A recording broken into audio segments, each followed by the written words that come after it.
73-year-old Robert Bob Mackenzie had never expected to find himself driving through the endless forests of northern Manitoba in his weathered pickup truck, much less to be considering making this remote wilderness his permanent home. The retired mining engineer from Colorado had spent the better part of 50 years working in some of the world's most isolated locations, from Alaska's North Slope to Chile's Atacama Desert. But nothing had quite prepared him for the profound solitude of Canada's boreal frontier. Bob's journey to this remote corner of the world had begun with grief and restlessness. His wife Margaret had died of complications from diabetes 2 years earlier, after 48 years of marriage that had taken them around the globe together.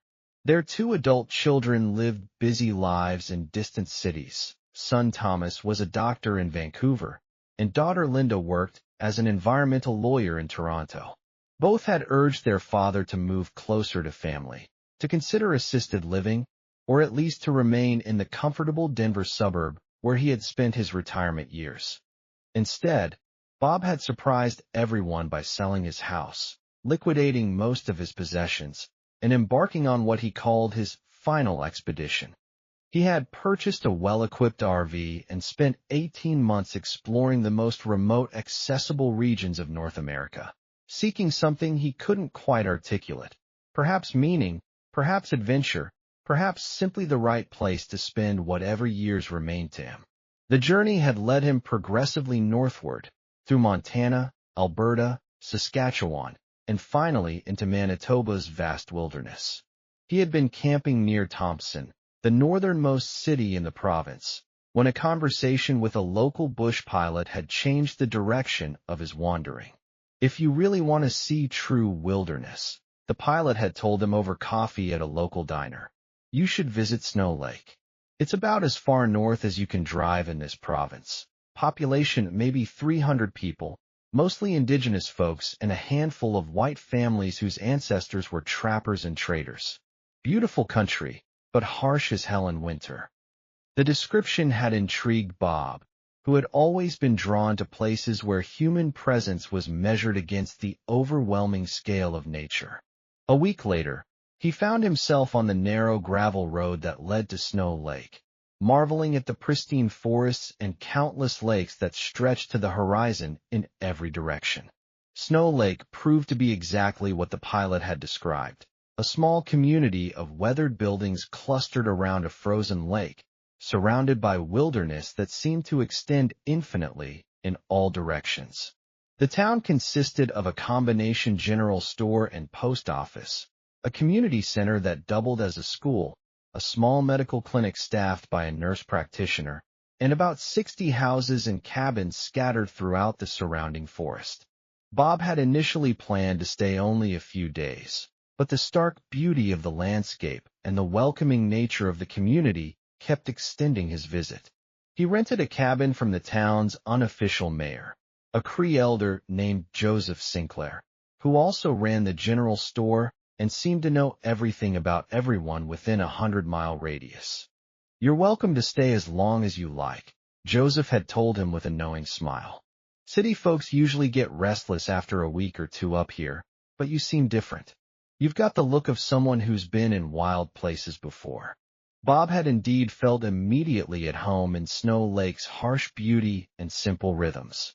The challenges of daily life in a subarctic community, maintaining heat, ensuring adequate food supplies, preparing for equipment failures, were familiar from his decades of working in remote locations.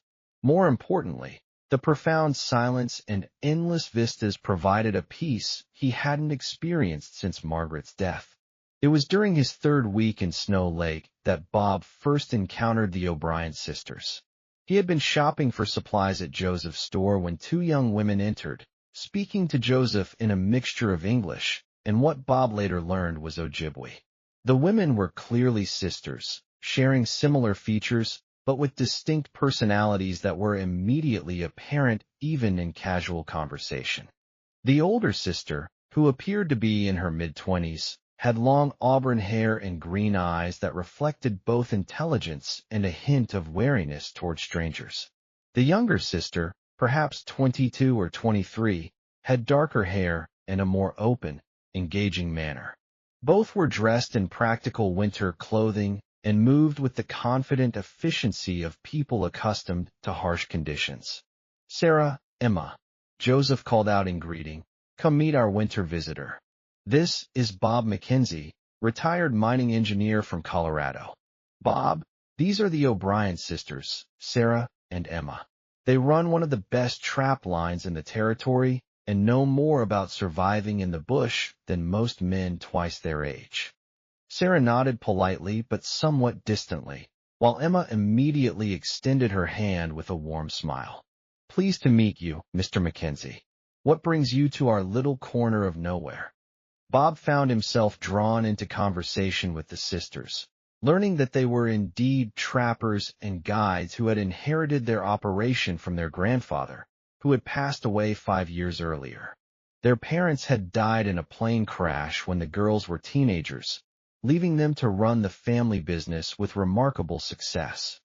"It's unusual to see someone your age choosing to winter this far north," Sarah observed, her tone not unfriendly but clearly assessing. "Most folks head south when the real cold sets in."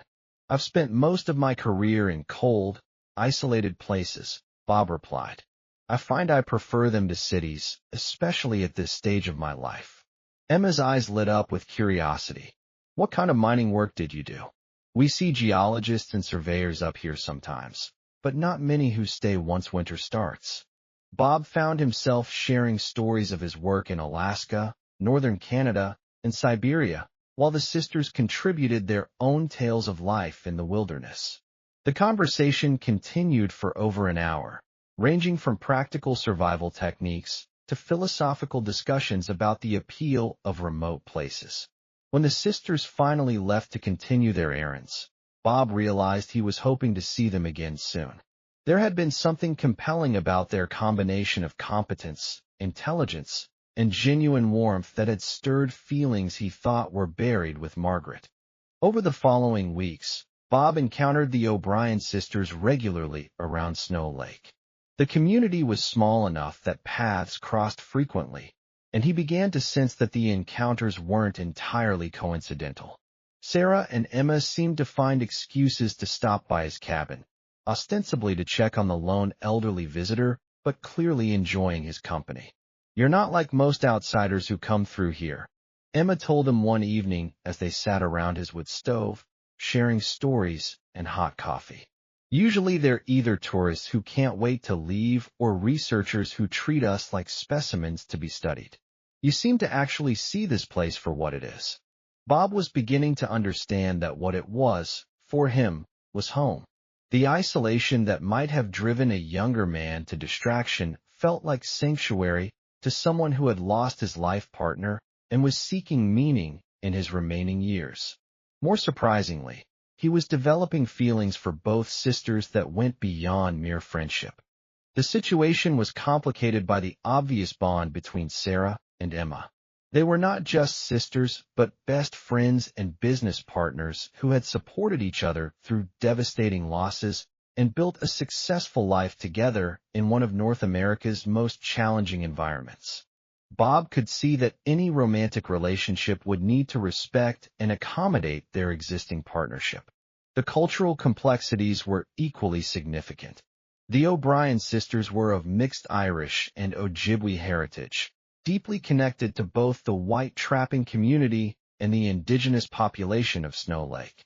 Bob, despite his decades of experience in diverse communities, was still an outsider whose presence would inevitably alter the delicate social dynamics of their small world.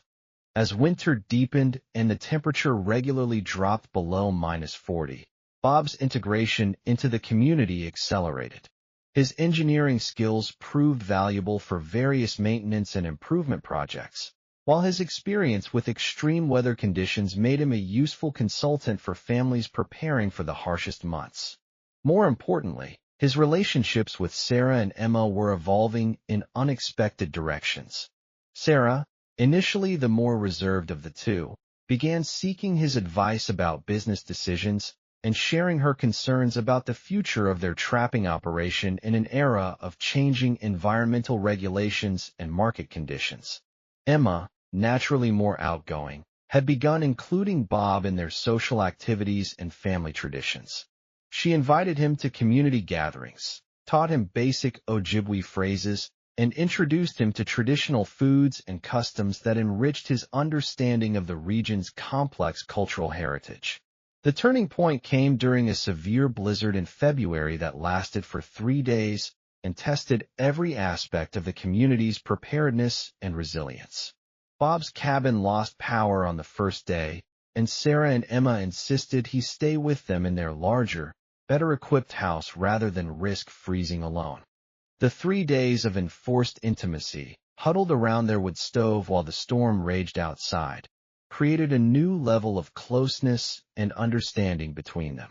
They shared meals, stories, fears, and dreams in ways that revealed the depth of their growing connections. "Bob," Sarah said on the final evening of the storm, "Emma and I have been talking about something important, and we'd like to discuss it with you." Bob's heart raced, sensing that whatever they wanted to discuss would significantly impact all their lives. Emma continued, "We've been watching how you fit into our community, how you treat people with respect regardless of their background, and how you've embraced our way of life instead of trying to change it. More than that," Sarah added, "we've come to care for you deeply. Both of us.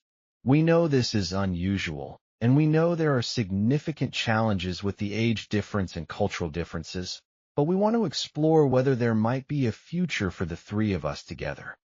Bob was stunned by their directness and the implications of what they were suggesting. "Are you saying what I think you're saying?" "We're saying we love you," Emma replied simply. "And we're asking if you might consider staying in Snow Lake permanently, not just as a visitor, but as part of our family." Bob's response was carefully considered but heartfelt. "I love both of you as well, more than I thought possible after Margaret's death. But I'm 73 years old, and you're young women with your whole lives ahead of you. What kind of future could we realistically have together?" Sarah's answer reflected the practical wisdom that had enabled the sisters to thrive in their challenging environment. "The future we choose to create. Age is just numbers when people truly care for each other and share common values. You've proven you can contribute meaningfully to our community and our lives. The question is whether you want to." The discussion continued for hours, exploring the practical, emotional, and social implications of such an unconventional arrangement. Bob shared his concerns about the age difference, his fears about becoming a burden as he aged, and his uncertainty about how their relationship would be perceived by the community. The sisters addressed each concern with thoughtfulness and maturity that impressed Bob despite their youth. They had clearly given extensive consideration to the challenges they would face and had developed realistic plans for addressing them. "In our culture," Emma explained, "family takes many forms. What matters is not the specific structure, but the commitment to care for each other through all circumstances. We've seen enough loss and hardship to understand that love is precious whenever and however it appears." By spring, Bob had made his decision. He would sell his RV, establish permanent residency in Canada, and commit to building a life with Sarah and Emma O'Brien. The arrangement they developed was practical yet romantic, respecting both their deep sisterly bond and their individual relationships with Bob. They decided to formalize their commitment through a private ceremony that honored both Indigenous traditions and contemporary legal requirements. While polygamy was not legally recognized in Canada, they created a commitment ceremony that acknowledged their trio as a family unit, with legal protections established through carefully crafted contracts and estate planning. The community's reaction was mixed but generally supportive. Joseph Sinclair, as the unofficial community leader, offered his blessing after extensive conversations with all three participants. "Love takes many forms," he told anyone who expressed concern. "These are good people who have chosen to support each other. That's what matters." Bob's adult children were initially shocked by their father's decision, but visits to Snow Lake gradually won them over. Thomas and Linda were impressed by the sisters' obvious intelligence and competence, and they could see that their father was happier and more engaged than he had been since their mother's death. "Dad seems to have found his purpose again," Linda told Thomas after her first visit.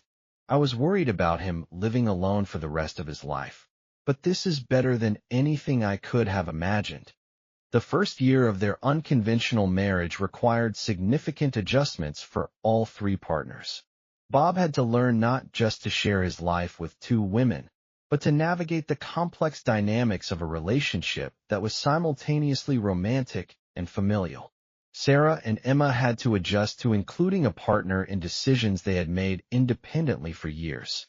However, the practical benefits of their arrangement quickly became apparent. Bob's engineering expertise and financial resources allowed them to modernize their trapping operation and diversify into ecotourism, providing additional income and stability. His presence also enabled the sisters to take on more ambitious projects, knowing they had reliable support for both business and domestic responsibilities. The emotional rewards were even more significant. Bob found himself energized by the sisters' youth and optimism, while his experience and perspective provided them with guidance and security they had missed since their grandfather's death. All three discovered that their unusual family structure created opportunities for growth and happiness that none of them could have achieved alone. The most surprising development came during their second year together when both Sarah and Emma became pregnant within months of each other. At 75, Bob was about to become a father again, something he had never anticipated after his children from his first marriage had grown up decades earlier. "I can't believe I'm going to be changing diapers at my age," Bob confided to Joseph Sinclair, who had become both friend and informal counselor. "Age is just experience," Joseph replied with characteristic wisdom. "Those babies are going to be lucky to have a father who's lived long enough to know what really matters in life." The pregnancies proceeded smoothly, with both women receiving care from the visiting doctors who served the remote community and making occasional trips to Thompson for specialized medical attention. Bob threw himself into preparing for fatherhood with the same methodical approach he had once applied to engineering projects. Sarah gave birth first, delivering a healthy boy they named Michael, after Bob's middle name and honoring the sisters' Irish heritage. 6 weeks later, Emma delivered twin girls, Catherine and Margaret, the latter named for Bob's first wife in recognition of her continuing importance in their family story. Suddenly, Bob found himself at 76 caring for 3 infants in one of North America's most remote communities. The challenges were immense, from ensuring adequate medical care to managing the logistics of raising multiple babies in harsh conditions. However, the community rallied around the unusual family, providing support and expertise that made the situation manageable. The children thrived in their unique environment, growing up trilingual in English, French, and Ojibwe, and learning traditional skills alongside modern education. Bob's age, rather than being a disadvantage, provided them with a grandfather-like figure who had patience and perspective that younger fathers often lacked. "You tell the best stories," 5-year-old Catherine told Bob one evening as he recounted tales from his mining adventures around the world. "Better than the stories on television." Bob's relationship with Sarah and Emma continued to deepen as they navigated the challenges of raising children in their isolated environment. The sisters' natural parenting instincts, combined with Bob's life experience and resources, created a family dynamic that was both unconventional and remarkably successful. The practical aspects of their living situation evolved as their family grew. Bob used his engineering skills and financial resources to design and build an expanded house that provided private spaces for each adult while maintaining the communal areas that were central to their family life. Their business ventures flourished as well. The combination of traditional trapping knowledge, modern technology, and ecotourism expertise created a diversified operation that provided financial security while preserving their connection to the land and traditional ways of life. Bob's health remained excellent despite his age, aided by the active lifestyle required by their remote location and the emotional satisfaction of his new family. Regular exercise, clean air, and the mental stimulation of learning new skills and languages seemed to energize rather than exhaust him. The children's education became a central focus as they grew older. Bob and the sisters developed a curriculum that combined traditional academic subjects with practical wilderness skills and cultural knowledge. The children learned calculus and caribou tracking with equal emphasis, preparing them to thrive whether they chose to remain in Snow Lake or venture into the wider world. International attention occasionally focused on their unusual family arrangement, with researchers and journalists interested in their success in creating a sustainable lifestyle in such a remote location. Bob and the sisters were selective about publicity, agreeing to participate only in projects that respected their privacy while highlighting the positive aspects of their community. "We're not a curiosity," Sarah emphasized during one carefully considered interview. "We're a family that has found happiness by embracing both tradition and innovation. Our story isn't about age differences or unconventional relationships. It's about the power of love, commitment, and community to create meaningful lives regardless of circumstances." As Bob approached his 80th birthday, he often reflected on the remarkable journey that had led him from grief-stricken retirement in Colorado to patriarch of a thriving family in the Canadian wilderness. The man who had planned to spend his final years alone had instead discovered that life's most significant chapters can begin at any age.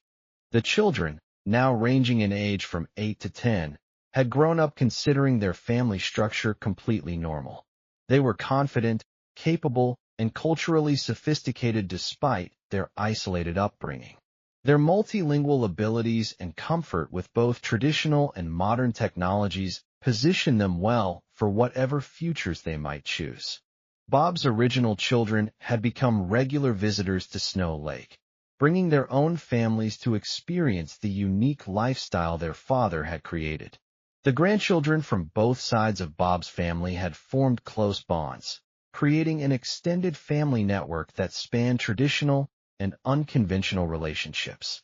"Dad has created something amazing up there," Thomas told his sister during one of their visits. "I was skeptical at first, but seeing how happy he is and how well-adjusted those kids are, I have to admit this arrangement works better than anything I could have imagined." The community of Snow Lake had also thrived during Bob's residence.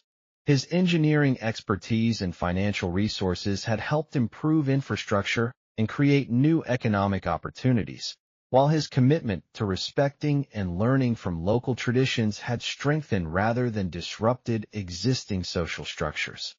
The O'Brien family's success had become a model for sustainable living in remote communities, demonstrating how traditional knowledge could be combined with modern resources to create prosperous, fulfilling lives even in challenging environments.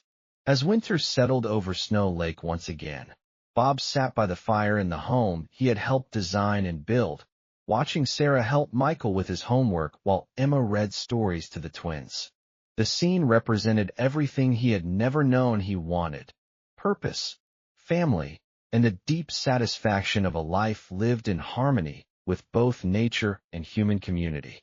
The 73-year-old man who had arrived in Snow Lake as a lonely widower seeking solitude had instead found love, family, and meaning in forms he could never have anticipated.